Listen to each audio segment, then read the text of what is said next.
Hello, sweet friends. Welcome back to the podcast. I'm diving into something today that many of us have felt, but often we don't put words to it. We don't often think about what is it that I'm actually feeling. And what I'm talking about today is this concept of magnetism. What makes somebody magnetic? Why is it that we are drawn to certain people, certain leaders, mentors, sometimes even strangers? And how is it that we can cultivate that kind of energy for ourselves? How can we become a more magnetic leader, a more magnetic entrepreneur, more magnetic human being? So, we're going to talk about what magnetism is. Is there science behind magnetism? We'll talk about that as well. And then, what is it that you can start doing to become more magnetic? Okay, so if you have ever met someone who didn't have to say much, but somehow everyone leaned in every time they spoke, or maybe that was you. Maybe you were that person that was grounded, feeling aligned, and you noticed how everybody responded differently to you. Maybe people tell you, "Ooh, it's your energy. I love your energy. What is it about your energy?" So that is leadership magnetism. And leadership magnetism is not about performance. It's not about posturing or having this over effort. It's about emotional frequency. It's about your energy, your coherence, and your presence. So, magnetism itself equals this emotional energetic attraction, right? What's a magnet? Something that draws somebody to it. That's the same thing with magnetism. You draw people to you because they resonate with your energy, with your emotional, energetic energy. It's not necessarily charisma, which can be sort of external. Instead, it's presence, which is internal. So it's a little bit different. And the way it's created is through authenticity, through you being what you actually feel, through inner resonance and a sense of emotional regulation. And I talked a lot about emotional regulation on last week's podcast. If you're interested, go back and take a listen. So let's talk a little bit about the science of magnetism. Is there science behind this? And the truth is there is. So it's kind of interesting because what we feel intuitively as magnetism is actually measurable. So the Institute of Heart Math, the Heart Math Institute, has studied the electromagnetic field of the heart. So we all know that the heart elicits electricity. The electricity of the heart is what we measure on electrocardiograms, on EKGs. So the heart has electricity.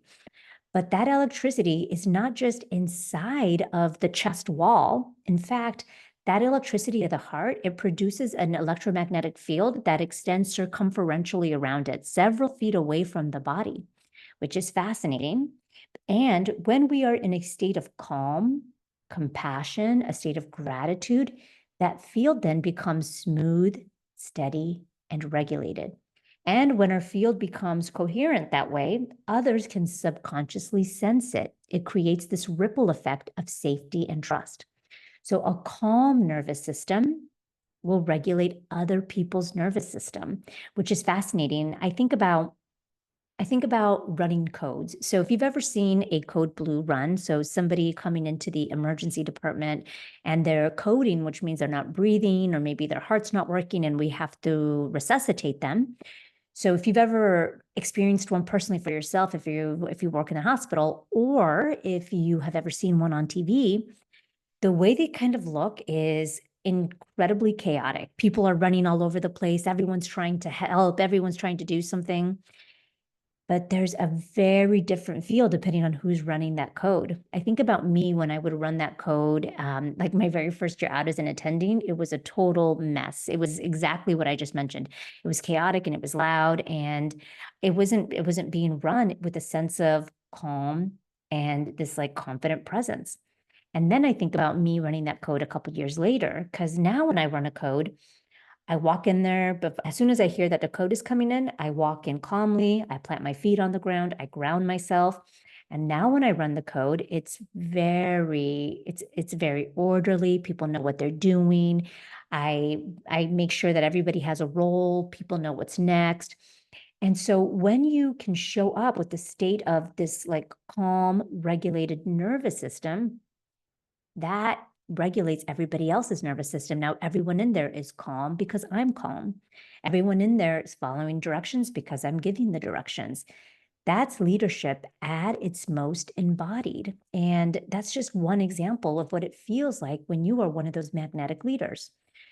So, why is it that other people around you can sense that state of emotional regulation?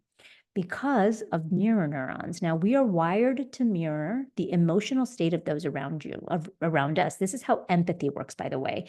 There's done a ton of studies to show that when you are feeling joy and you smile, person across from you might actually bust out a smile too a little bit. That's mirror neurons at work.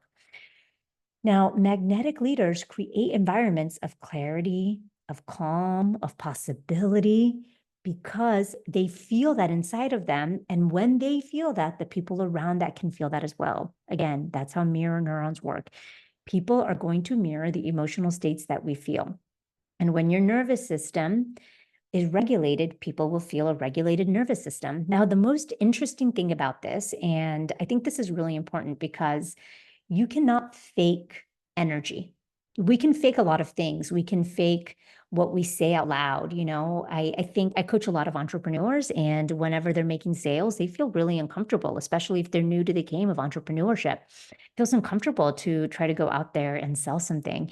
And when you feel uncomfortable selling, the person that you are trying to sell to is going to pick up on that discomfort, and they're going to have something in their head being like, oh, something's wrong here. There's something is not aligned. There's a misalignment. And so you need to make sure that you're feeling that regulated nervous system because you cannot fake your energy. People will subconsciously respond to your energy. And it's so interesting because I have seen folks that think that they're showing up really confident, but really it's just arrogance. They're showing up in a room with so much arrogance because they feel so much insecurity that they're overperforming. And people will pick up on that. So people pick up on that energy. It's why if you're an intuitive person, you can sense specific things around and people because you're picking up on their energy. And we will subconsciously respond to congruence or incongruence. Now, the other thing that's really fascinating about the science behind magnetism and the science behind emotional energy is that different emotions will emit different resonances and different frequencies.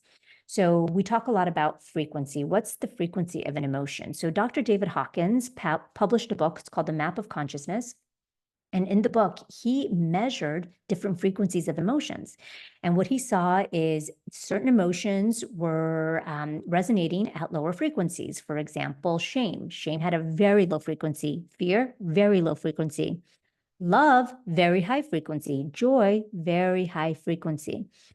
And what we know is that the higher the frequency that you exhibit, the more expansive and magnetic your field becomes.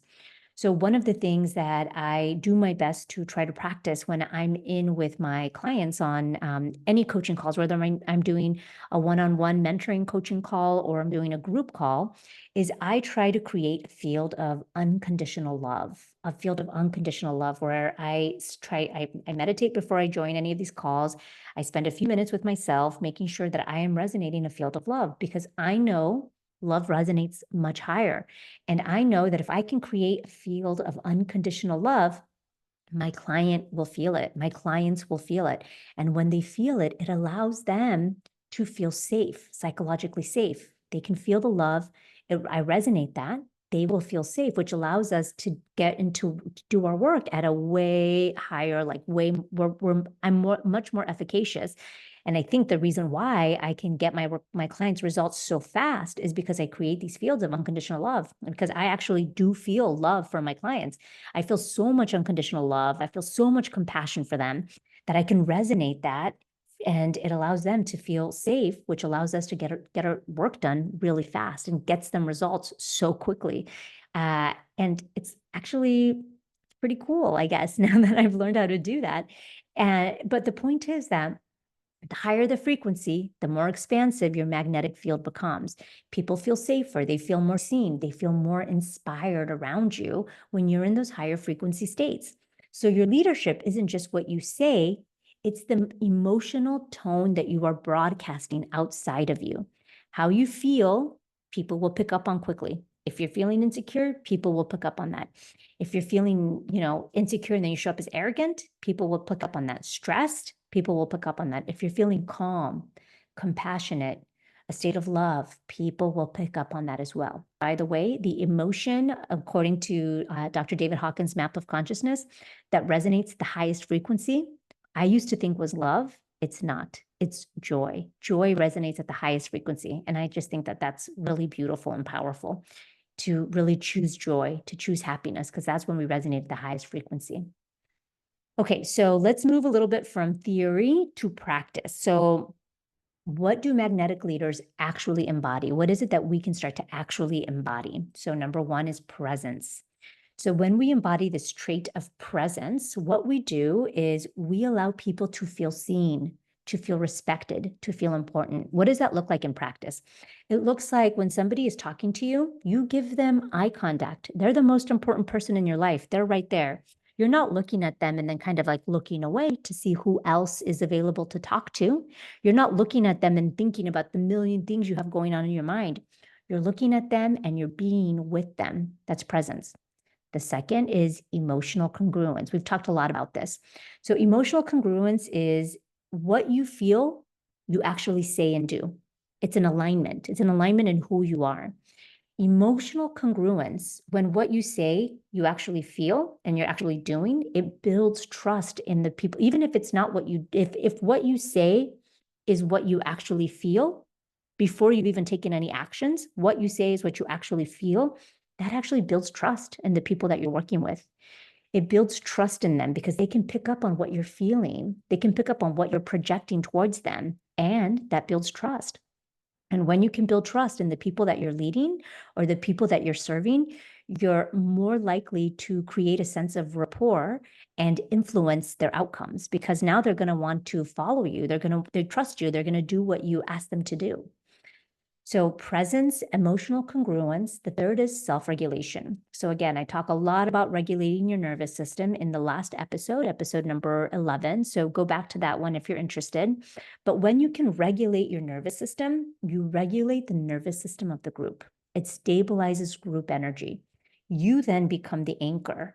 I think about, some grandmothers, some abuelitas, and some of these grandmothers had this like strong, beautiful presence.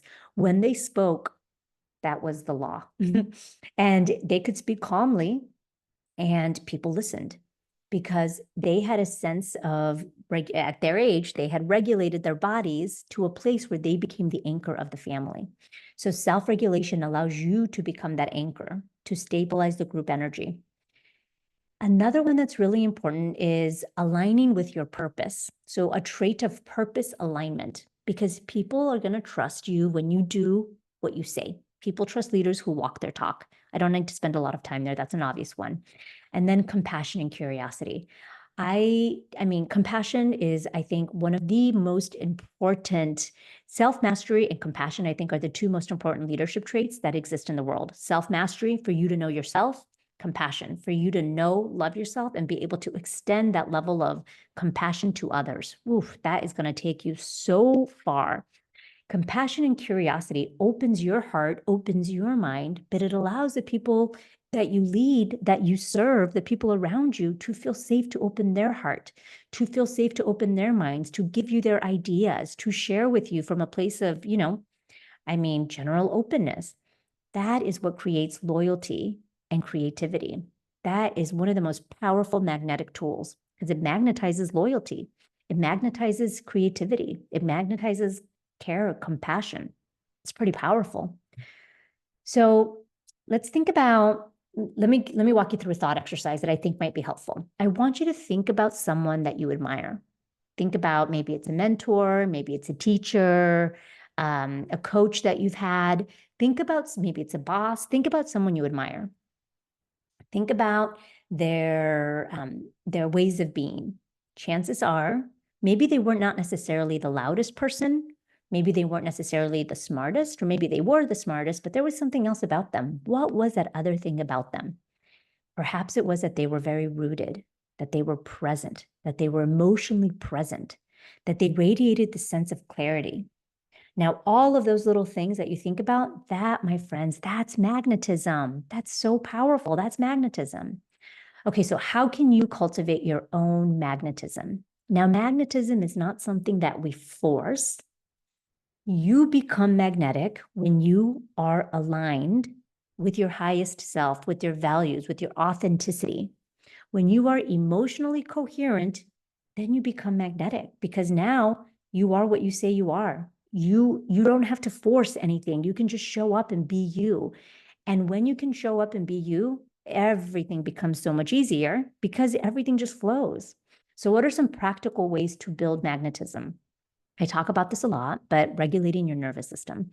This is something we have to do every day. I talk about it as being one of the infinite games we play in life because we do not live in a world that makes it easy for us to have a regulated nervous system.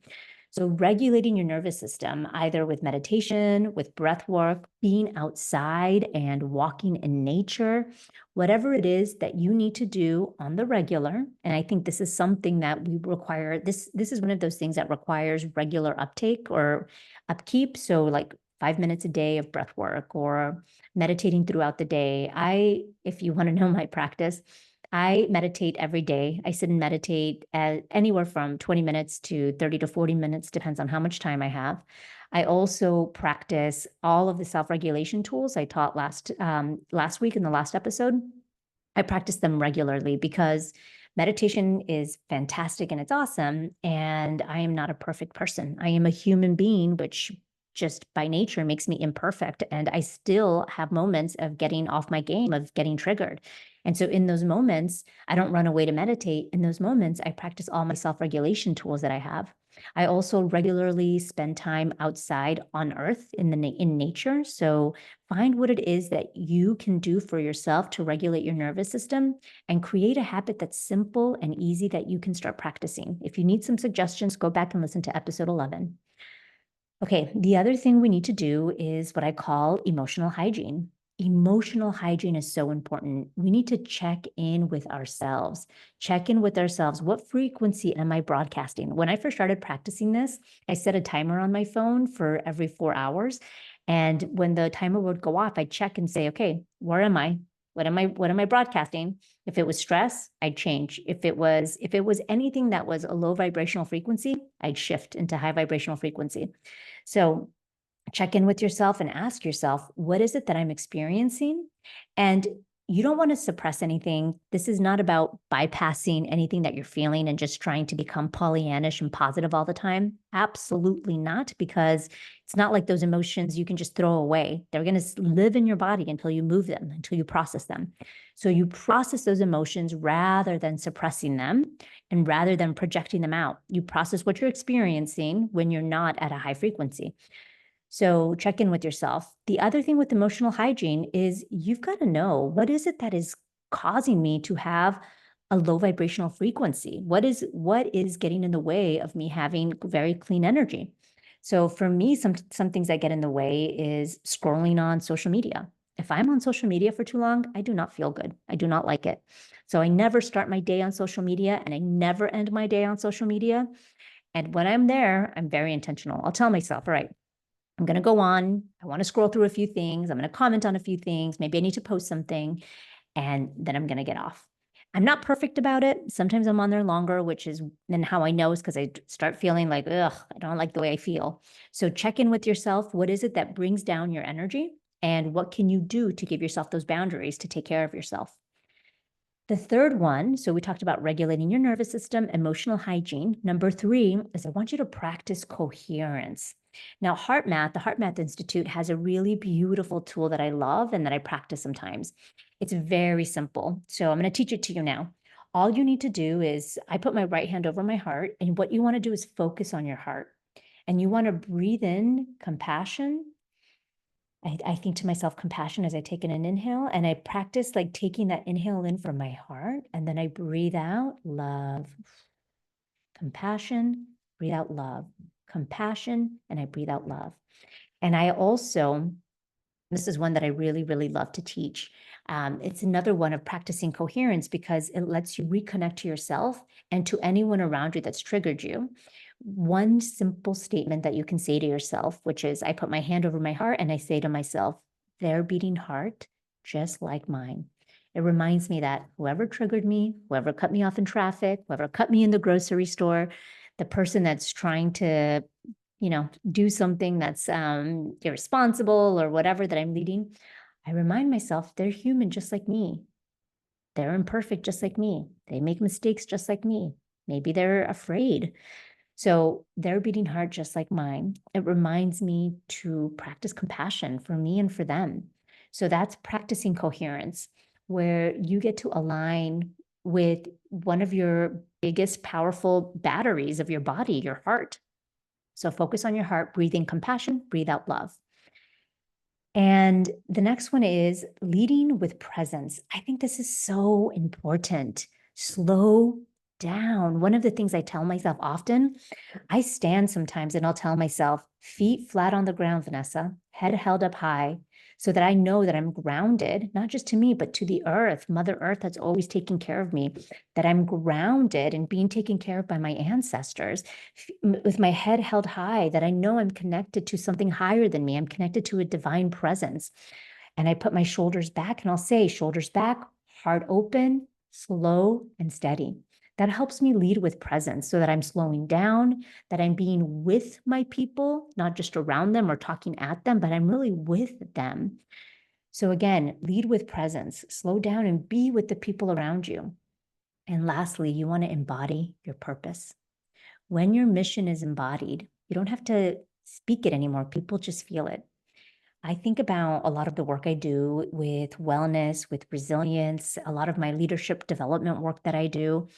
People know the reason why I'm doing it. My purpose is because I want to help everybody else become best versions of themselves. I want to empower them to live their highest values, to live their highest purpose, to play their biggest game in life.